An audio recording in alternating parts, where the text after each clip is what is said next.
Chama cha Mapinduzi kimesema uongozi katika ngo ya pili chini ya Rais Dr. Hussein Ali Mwinyi utaiachia Zanzibar alama zisizofutika kwa maendeleo ya nchi na watu wake. Alama na zawadi hizo zitabaki kuwa kumbukumbu zisizofutika miaka na miaka kwa maendeleo ya Zanzibar. Katibu wa kamati maalum ya NEC Zanzibar, idara ya itikadi, uenezi na mafunzo, Comrade Hamis Mbeto Hamis ameeleza hayo mbele ya waandishi wa habari ofisini kwake Kisiwandui mjini Unguja. Katika maelezo yake, Mbeto alitaja ujenzi wa uwanja wa ndege wa kisasa huko Pemba na barabara ya lami ya njia 4 kutoka Chake Chake hadi Mkoani yenye umbali wa kilomita 45.3 mkoa wa Kusini Pemba. Kadhalika, Mbeto alisema utafanyika ujenzi wa uwanja mkubwa wa soko ambao utatumika katika michuano ya AFCON unaochukua watazamaji zaidi ya 40,000 huko Fumba, mkoa wa Mjini Magharibi. Pia akataja kuna ujenzi wa barabara kutoka Tungu Makunduchi hadi Kizimkazi, mkoa wa Kusini Unguja wenye umbali wa kilomita 47.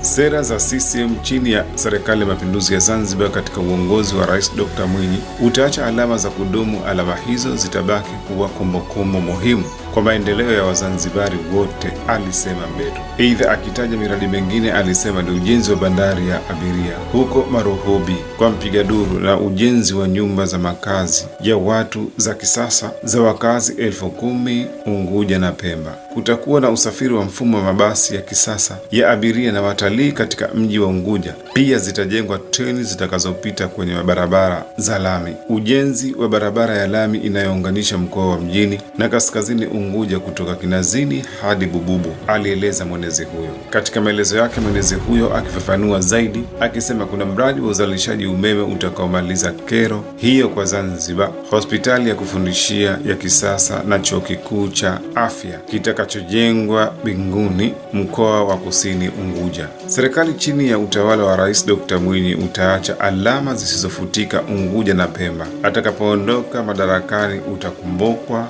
kwa kuitumikia nchi na watu wake, alieleza Mbeto. Serikali chini ya utawala wa Rais Dr. Mwinyi utaacha alama zisizofutika Unguja na Pemba. Atakapoondoka madarakani atakumbukwa kwa kuitumikia nchi na watu wake, alieleza Mbeto. Hii ni Rada Online TV Pemba.